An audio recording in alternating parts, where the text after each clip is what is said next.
Hi, I'm Brian Crombie, and we're going to be talking on The Brian Crombie Show. We're going to be talking about politics, arts, business, and social issues on The Brian Crombie Show on Canada One TV.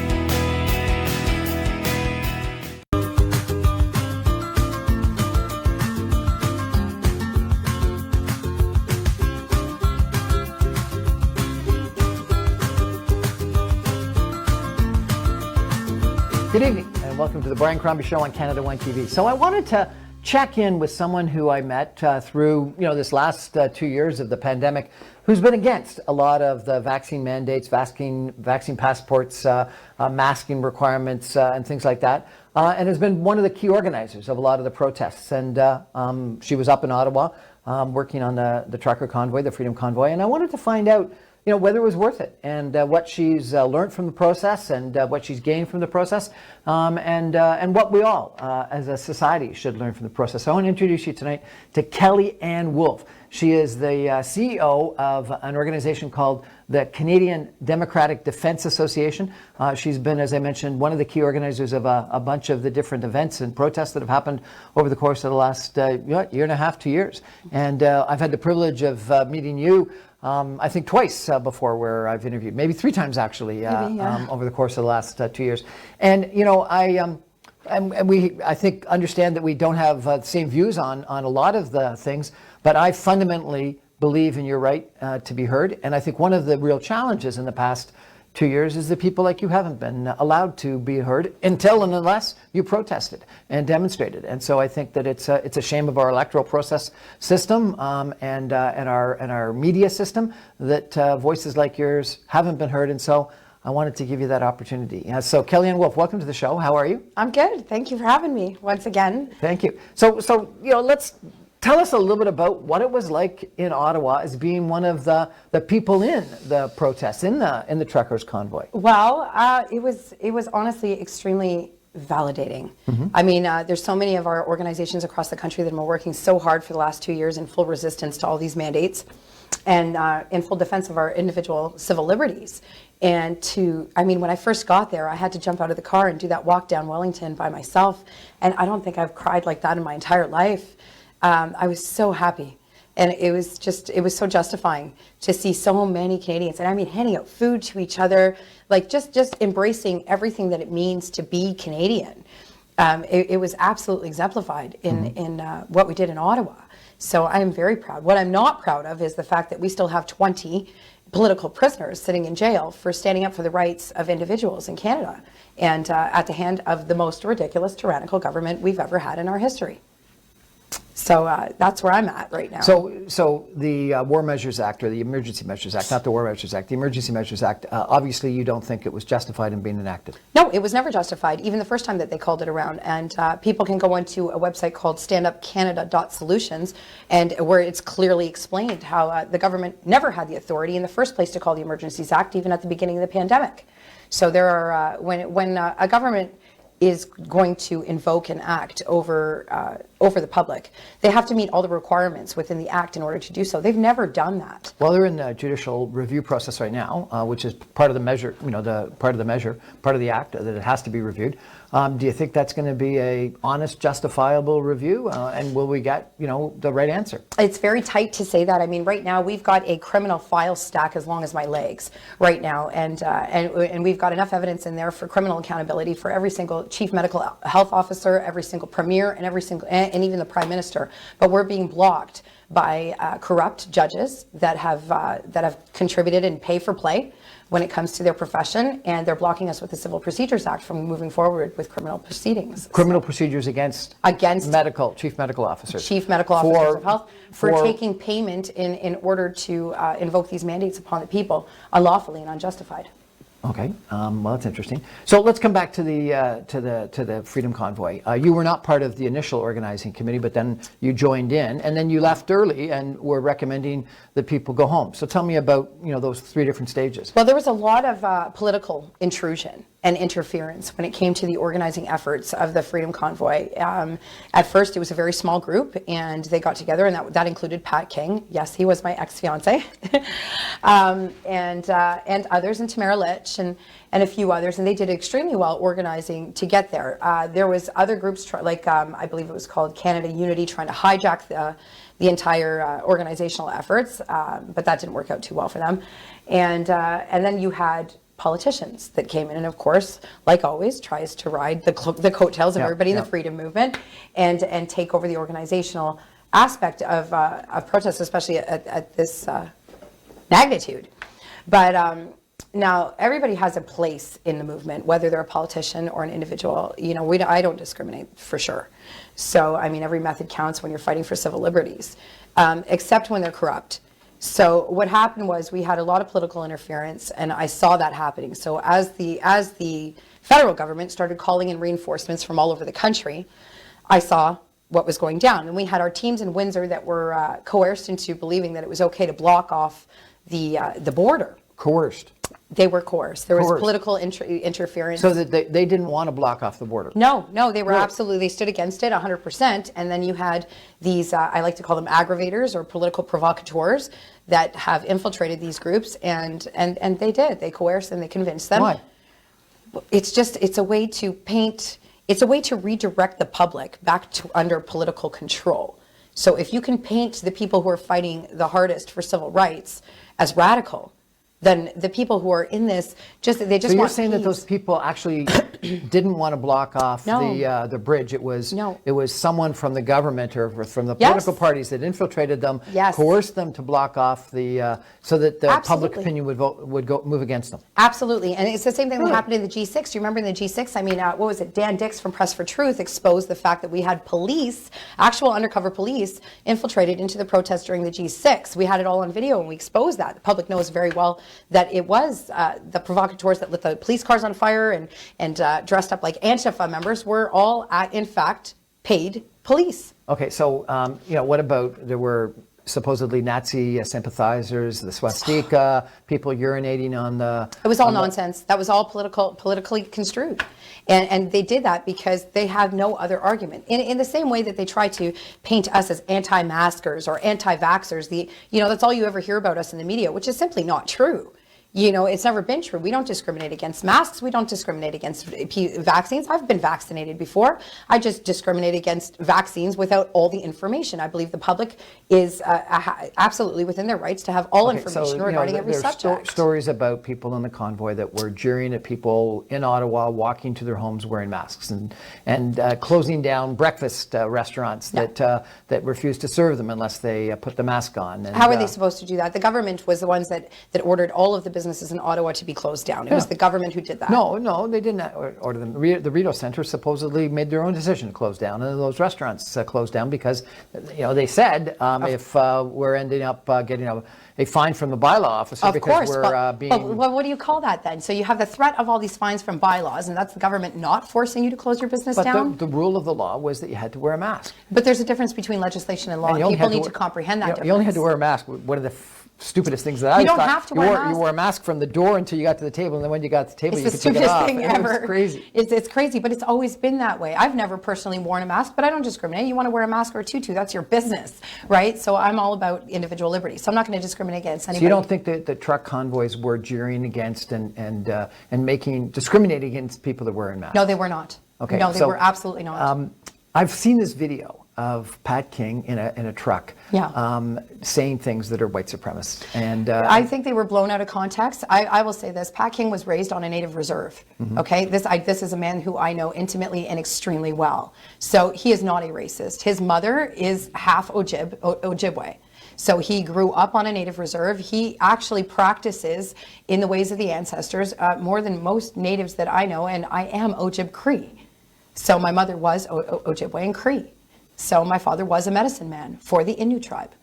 Okay, so there was not, you think, a white supremacist flavor in this protest, and No. Pat King is not a white supremacist? No, no, he's not. Okay. No, that's ridiculous. So it was swung many different ways, and there are, just like there's been so much discrimination. I'm surprised I haven't been hit with that. There's been people who have tried to call me racist, but then I posted pictures of my immediate family. I got some unbelievable comments after my last interview with you. Like it was, and you know, I went back saying, you have every right to, you know, even if I disagree with what you're saying, you have every right to say it. Yeah. And for these people that were attacking me for giving you an opportunity to answer my questions, I was aghast at it. Oh yeah. And you know, it's the old line, but when you stop people from saying whatever, then you know the next thing is it's going to be stopping people from saying everything.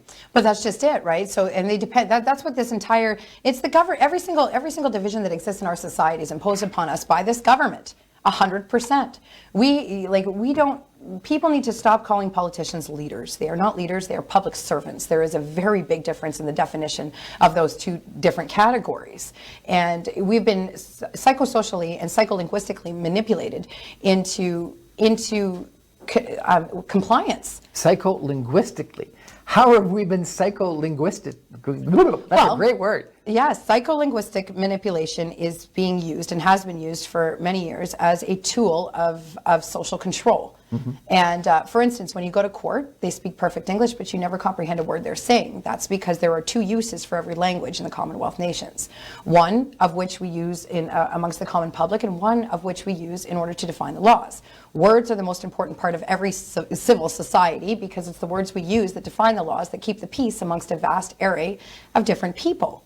So, you know, if you don't comprehend these simple definitions, then you end up complying and conforming to things that you otherwise would never, ever, ever submit to. For instance, when you hear the Prime Minister talk about, we need to support our foreign fighters, you immediately would assume that he's talking about a faction of the Canadian military, and of course you want to support them. It's the Canadian military. But what if I told you he was talking about ISIS? It completely changes your point of view. And he was indeed talking about ISIS. Sorry, I've lost the train of thought. When was he talking about foreign fighters? Well, this was about 2 years ago when he was talking about we need to support our foreign fighters. I don't believe that the Prime Minister was ever talking about supporting ISIS. But well, he was. You can look into it, Brian. Okay. Well, yeah, by all means. By all means. But I do think that. But this is a form of psycholinguistic manipulation. Supporting our Canadian military is adamant. Is adamant. Yes. So let me ask you. So supporting our rule of law is adamant. Jean Charest, one of the candidates for the Conservative leadership, has said Pierre Poilievre should not be considered a potential leader, a potential prime minister, and be disqualified because he supported the trucker convoy and was therefore effectively saying you don't have to follow the laws of the land. What do you think of that? Well, I'll say this much. So Pierre Poilievre, out of everyone in Parliament, I had the most faith in until I directly asked him if he would be willing to consider constitutional conventions for the entire country within his first term, to which he responded, no. What's a constitutional convention? We need to put forth an amended version of the Constitution. It's time to change the structure. The problem is not with the individuals that are within our Parliament. The problem is within the structure. First of all, you have these political parties of which have their own constitutions, and therefore they do not serve the Constitution that is supposed to serve us, the people. And then who do they swear an oath to? They don't swear an oath to the people. They swear an oath to the Privy Council. We're talking about a corporation, not a government. And anybody out there can look up. Well, frankly, I think they swear an oath to the party. And it's the leaders and the whips that end up making their decisions rather than the people in their ridings that they are elected to represent. They don't represent the people in the riding. They get their jobs, they get their tenure, they get their positions, they get nominated again by the leader. They don't care about us. That's who they respond to. Bottom line, they don't care about us. Well, on that one, we can agree. Yeah, no question. They don't care about us. We're going to take a break for some messages. Back in just 2 minutes with Kelly and Wolfe. Talking about the trucker convoy, the freedom convoy, vaccines, masks, everything. Stay with us, everybody.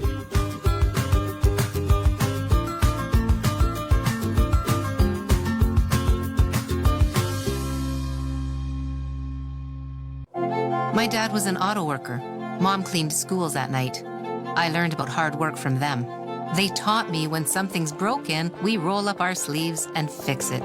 It's why I fought for workers, for families, ever since. I'll work to fix healthcare instead of cutting it, fix seniors' care instead of neglecting it, and bring down the costs families face every day. I'm Andrea Horvath. I'm running for Premier to work for you. Ontario में हर साल handgun से होने वाले कत्ल बढ़ रहे हैं। इस दौरान फोर्ट कंजर्वेटिव्स ने हैंडगन्स पे पाबंदी लगाने की सारी कोशिशों में रुकावटें डाली हैं और ओंटारियो लिबरल सरकार हैंडगन्स बेचने, अपने पास रखने, उनकी ट्रांसपोर्ट और स्टोरेज पे पाबंदी लगाएगी। ये हमारा प्लान है। इंतखाब आपका है, ज्यादा हैंडगन्स या महफूज communities.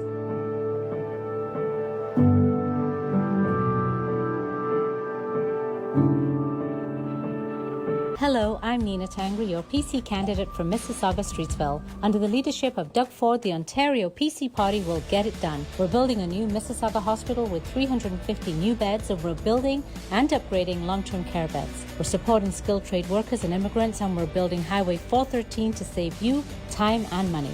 On June 2nd, vote for me, Nina Tangri, because only a PC government will get it done. Hi, I'm Amin Gill, the Ontario Liberal candidate for the riding of Mississauga Malton. I've recently completed my law and MBA degrees from the University of Toronto. An Ontario Liberal government will make life more affordable for you and your family by slashing public transit fares to $1 a ride and by removing HST from prepared food under $20. So, for the upcoming provincial elections on June 2nd, please go vote. Vote Liberal. The choice is yours. Authorized by the CFO of Amin Gill's campaign. Hi, my name's Imran Mia. I'm a proud first-generation Canadian looking to inspire positive change as the next member of Provincial Parliament for Mississauga, Erin Mills. I am a dedicated father, devoted husband, and a strong community advocate. With over 20 years of business and leadership experience, I understand the challenges and the opportunities facing our community. As your MPP, I'll focus on creating more affordable housing, improving our publicly funded healthcare and education systems, empowering our seniors to live independently, and fighting the effects of climate change. I am ready to listen to your concerns and fight on your behalf for a better, greener, and more affordable future for all Ontarians.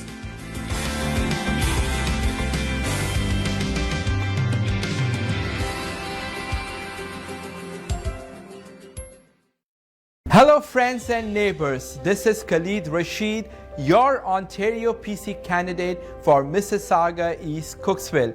I'm running for re-election under the leadership of Doug Ford to continue to build Ontario's economy, to continue working for workers, to build highways and key infrastructure, to continue to keep costs down, and continue to plan to stay open. Together, we will continue to create a more prosperous future for Ontarians and the hardworking people of Mississauga East Cooksville. I hope I can continue to count on your support.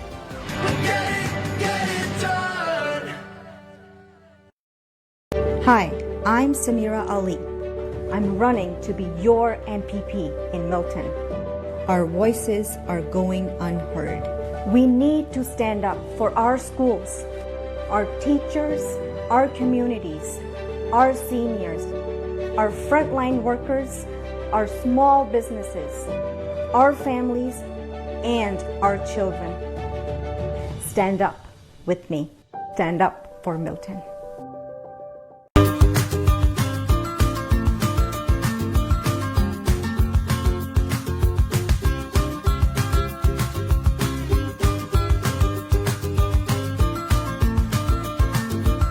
Welcome back to the Brian Crombie Show on Canada One TV. It's a real pleasure of mine tonight and kind of finding it stimulating to be chatting here tonight with Kellyanne Wolfe. She is one of the, at least was one of the key organizers of a lot of the protests over the course of the last couple of years against vaccines, against masks, against a lot of the government mandated controls that were put in place during the pandemic. And as I've said before, I don't agree with a lot of the things that Kellyanne has been voicing over the course of last year, but I agree with some. And I most importantly agree that she has the right, and others in her organizations have had every right to speak publicly, and not only in protests but in the media. And I think that one of the things that was a real mistake is that we quashed the media, and the government quashed a lot of that. And I really think one of the biggest mistakes that our current Prime Minister Justin Trudeau made is that he didn't want to hear them, didn't want to listen to them, didn't want to meet with them. And I think one of the key things of elected people is they are, as you said, the servants of the people. They are representative of the people. They should be listening. They don't have to agree, but they should be listening.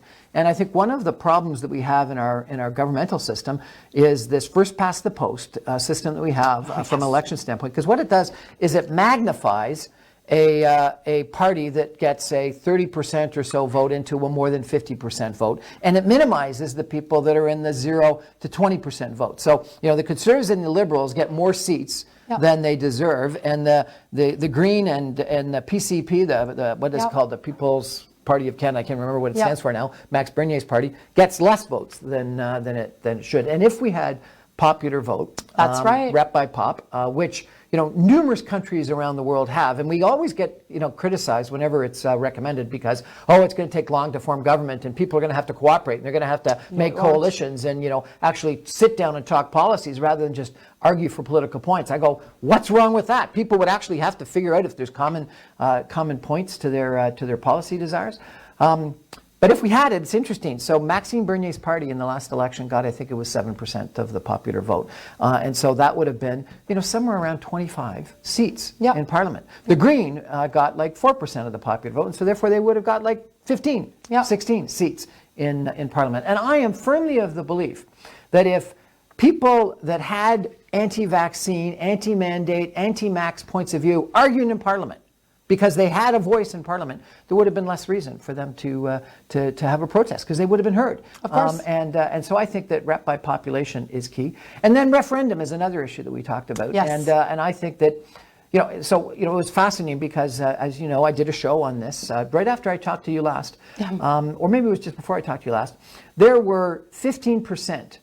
According to polls, and you may disagree with the polls, but 15% of the Canadian population that supported the trucker convoy, the Freedom Convoy. That's 4.5 million people. You can't dismiss 4.5 million people. It's a minority. Maybe, in a vote, in a referendum, they would have lost. Considering only 22% of the entire overall population votes anyways. But this was in a poll. But still, my point is if that means that much more Canadians were in support of the trucker convoy than in support of any politics. If 4.5 million people have a point of view, you can't dismiss them. Of course. And keep them quiet. You got to listen to them. And you should listen to them. And I think that's the reason why. And so I think that one of the big benefits of everything you did was that I think you're telling people that there's something wrong with our system. There is. And we need some change because we need to listen to people like you. Well, we're doing more than that. I mean, right now with the Canadian Democratic Defence Association, you can log on to unifiednorth.com and you can sign on to a declaration and a claim. What we're asking for is military intervention. Temporarily, we want them to step in, launch a full-scale investigation in all the expenditures, contracts, proposals, and actions of the entire federal and provincial government over the last 8 years, so 2 terms. And while they do this, we're going to put forth an amended version of the Constitution. This amended version includes the removal of political parties entirely, the removal of the electoral voting process, the abolishment of the Charter, the enforcement of the Canadian Bill of Rights with the inclusion of Labour added to it, and a few other very small, very practical changes. What's the problem with parties? What's the problem with political parties?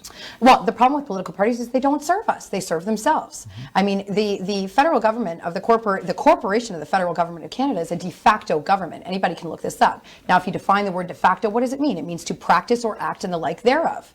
And this is why there is a very big difference between legislation and law, and why united non-compliance is 100% lawful, is because legislation is not law. These are rules of society made to practice or act in the like thereof of law. And this is where the public has absolutely no comprehension of how the structure and the system works.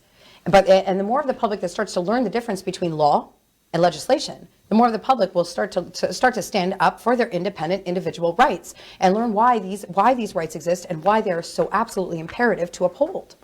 Well, so I think the issue with political parties is that, as you said, the mainline parties are there to, have institutional longevity and justify their own selves, and it's almost impossible to get a nomination for a mainline party unless you're part of the club, part of the group. And they have private rules in regards to who gets greenlit, who gets reviewed, who gets backroom approved. deals, line pockets, all of it. I mean, you want to eliminate lobbying, eliminate political parties. And it ends up being a decision of the leader as to primarily, and those chosen people as to who runs. In the United States, you have primaries. And so anyone can put their name forward to run in a Democratic primary or a Republican primary or whatever. And running and voting in that primary isn't the small group of maybe 3,000 or 5,000 people that have taken out a membership in the local riding association and have to go to one gymnasium one day for 5 hours to vote. It's across the whole state or the whole riding, set up by the political parties and or the electoral system and regular polling stations, and both Democrats and independents or Republicans and independents get to vote in the primary system. But how so you about have this? Just far larger choices in who gets to run. Well, just imagine a society built like this, where everybody has to run as independents, where there's no so-called leader anymore. You completely dismantle the entire political hierarchy, and you build a circle. People care who actually is representing them. They care about the policies of the local person. Then you have these independents that are being elected on their servitude, their competence, and their qualifications, not backroom deals, dynasties, or political favors. I agree with that completely. Not only that, but you have all these independents that are being elected. There's no more room for lobbying. Okay, so we agree that political parties are a problem. We agree with getting rid of the parties, and it sounds like we agree with proportional representation. Absolutely. Sounds like we agree with referendum. Absolutely. Sounds like, I haven't mentioned it, but one of my other policies is recall. Do you agree with recall? Yes. So you understand recall. What you do is you get like 20,000, 25,000 votes. You can actually have a vote to recall. Yes. And it's fascinating because the studies show that all you got to do is almost threaten that you're going to have a recall, and people smarten up. Yes, they do. Yes, they do. And they do. Get rid because of they're the only corruption thing more embarrassing, and this is a psychological fact, is the only thing more embarrassing than death is humiliation. No one wants to lose. Nobody wants to be humiliated. No question. Yes. Okay, so it sounds like on a lot of those things, and I think that those things have become more prevalent because of what you guys have done. Yes. Because people are worried about, it's. I think the dumbest thing. Hillary Clinton, former Secretary of State and First Lady and biggest candidate. Embarrassment to the free world. But I don't agree with that. But the biggest mistake she made is, I think, when she called a certain segment of society deplorables, because no one's deplorable. But that just goes to show the entire mentality when it comes to people in quote unquote leadership. These are not leaders. These are people who are in positions of public service. They are servants to the public. And this is what I'm talking about when it comes to psycholinguistic manipulation. You have to define things in the most simple terms for what they actually mean. Because then they put forth terminologies in order to promote an emotional response, in order to predict a premeditated outcome from the public. And this is an actual system that has been used for decades in every single so-called civilized society around the entire world. This needs to end. The people are ready for transparency. People are ready for transparency. And I think Parliament should have no secrets when they are serving the public. I agree with that. None. Okay, Zero. So let's talk brass tacks. Yep. So Roman Baber Yes. got kicked out of the Conservative caucus provincially because he said vaccine's okay, but if you don't have a vaccine, you shouldn't lose your job if you're not sick. And so therefore he said you can either have a vaccine or have a negative test, and that would be effectively the rule. And then he also said, which is I found kind of interesting, is that or you proved that you have had the virus and recovered, because then you've got the antibodies. And the interesting thing is I've been turned down for my fourth shot, my second booster, because I've had the virus and have recovered. And so they've said don't have the booster now because you've got super immunity for the next 6 months or so. And so the fact that ability to actually have recovered and have the antibodies was never part of any of the vaccine passports, vaccine mandates, the ability to cross the border, because this was all about profit. So I have been consistently supportive of that opinion, which would have got me kicked out 6 months ago from the Conservative caucus, which is have a vaccine or have a negative test or have proof that you've recovered from the virus. Because I don't think we have a right to get people sick. And I do think we have a right to the community. But you don't even agree with that. So tell me what you're... If you don't have a right to get people sick, you don't have a right to go outside. You might as well stay home, Brian. Because the truth is this, listen, every single person is built of 328 trillion viruses right now in your body as we sit here. So I have told people if they've got a cough, if they've got a cold, if they've got the flu, then it's common courtesy to stay home. We've known that since we were born. Exactly. And it's interesting. People do. Long-term care is fascinating right now because they're not having mortality because of the flu and the common cold. Well, that's interesting because I'm in touch with a long-term care facility nurse, and she's actually present in the building right now. And our long-term care facility patients who have all taken those vaccines are now being diagnosed with AIDS in mass. And we're going to release those documents in the next couple of weeks. AIDS, Brian.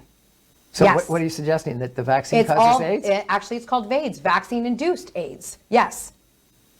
AIDS, Brian. Okay, well, I haven't heard that, but okay. Yeah. I look forward to that conversation. But it is interesting that just basic courtesies, the way that you described it, have dramatically reduced sickness in long-term care facilities, and so mortality that would be expected from the flu and the common cold is down dramatically. People pass away, and it's it hurts. So mortality in the United States from COVID is 5 times on a per capita basis what mortality was in Canada. Well, actually, according to the new Pfizer leaks that are now being populated all over the country and put up on billboards, you're wrong, and those stats are all wrong. So I would encourage everybody out there to look into the new dumps by Pfizer. I mean, right now, after 6 months of asking for it in British Columbia alone on a 4-hour strip of highway, we now have 8 billboards up with linked resources to show the public the Pfizer docs, because it's important that everybody gets access to the information they've been oppressed to for the last 2 years. And that's all we've been protesting for. So I think you cannot make informed decisions in a civilized society without having access, open access to all the information available.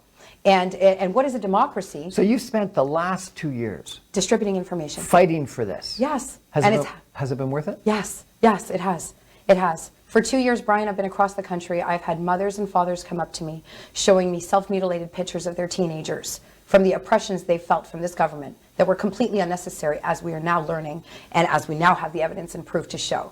I've been in deep discussions and held mothers who have had their children commit suicide from being oppressed from living a healthy, normal So I think life. mental health was one of those issues that we neglected Well, dramatically. of course it and is. I think government, Not just closed neglected, down parks, closed down parking lots, closed down gyms. Ridiculousness. Took some things that just didn't make sense. And then lied to harmed the us from entire public health. Canadian population about other countries and how they treated this. I mean, look at Africa. Africa, it's a complete nonsense. They never shut down. We have people on the ground all over the entire world. I work 100% aligned with thelinecanada.com. We are an international organization of civil rights. We're in every single country. We've got 5 million people in our Brazil chapter alone. So, and as you know, the Brazilian president was laughing at everything. That's because Brazil is one of the most populated countries on earth. And guess what?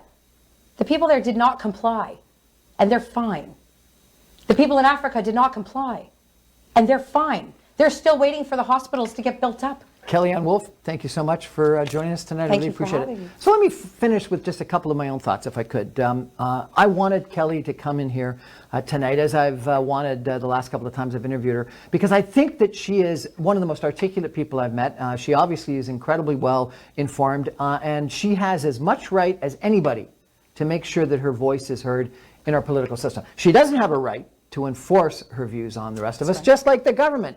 Unless the Emergency Measures Act and other things get proven that they were okay, the right to enforce. And so, I'm formerly from the pharmaceutical industry that you know of, and so I firmly believe in the benefit of vaccines. I think they've changed our humanity for the better in the past. And so I have been a supporter of vaccine passports, but not for vaccine mandates. And the difference is that a passport says I've either got a vaccine or I've had a negative test or I've had the virus and I've recovered, all which create either the antibodies that you won't get sick and go to the hospital, and or prove that you don't have the virus, hopefully, and spread it to other people. And I think that's reasonable. And that was something that people didn't accept, a year ago. Today, people are sort of accepting it as we've taken off our masks around the world, and we've stopped asking for proof of vaccine in a lot of places.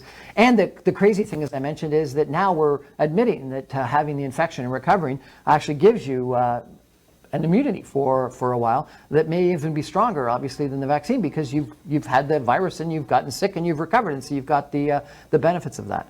I think the other thing, though, that is really quite interesting is that I do think that what Kellyanne and her team have exposed is some problems in our electoral system and our political system. The power of parties, the way they try to quash votes and quash opinions such that the party that has 20 to 30 to 35% support ends up magnifying it into something that is bigger, and fear looks like it's got over 50%. And the reality is, in the last election, the Conservatives had more votes than the Liberals did, but the Liberals got more seats. And what it did is it meant that a Alberta voter was worth about 66% of the vote of a Toronto voter, because the Toronto voter in the first past the post system was split votes and more than a couple of parties, versus the Alberta voter, who was typically just voting for one party, ended up electing in Toronto far more seats than they otherwise would have deserved in a one person, one vote kind of a system, versus the Alberta system. That's wrong. It should be one person, one vote. So I think we got to change that. I think we got to make sure that people like Kellyanne Wolfe, if she ever ran for politics, or Maxime Bernier, even though I disagreed with a lot of what he said, or the Green Party, where I agree with a lot of what they said, have a voice in Parliament. That the NDP get a voice equal to their opinion. And the only way you do that is with rep by pop. And if that means that forming government and passing laws is a little bit more challenging and people got to work together, that would be great.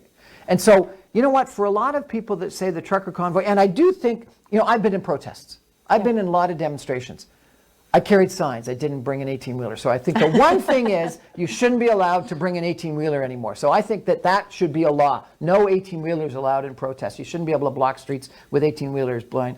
But I think one of the benefits of the protests is that 15% of the population, 4.5 million people, said, if you don't listen to us, we're going to take action.